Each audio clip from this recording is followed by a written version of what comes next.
One thing I've learned from kind of going down this trading route, like kind of a trader mindset, you need to set stop losses for yourself. So not just in your trading, but actually in your life. So like for myself, I kind of define red flags. Like if something happens, it will mean that it's time for me to stop doing X. And I think that's kind of a good way to think about it, to kind of, almost define your own exit conditions.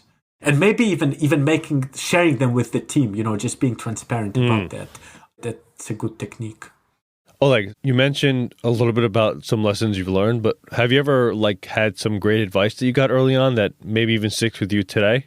Mm-hmm. I mean, there's quite a bit, but there's one point that really stuck with me, which also was something I heard in Y Combinator, which is that startups don't die, they commit suicide. Interesting. Which really fascinated me, because kind of startup founders tend to think that, startups die because they run out of money, they can't raise a round, or because they get outcompeted, or whatever. But the reality is startups die because the founders stop working on the startup, right? We've had multiple situations in Coinrule. So for example, in March 2020, just when the pandemic was starting, we were about to raise a funding round. We had a term sheet on the table, and literally within days the round collapsed because of COVID. Everyone pulled out.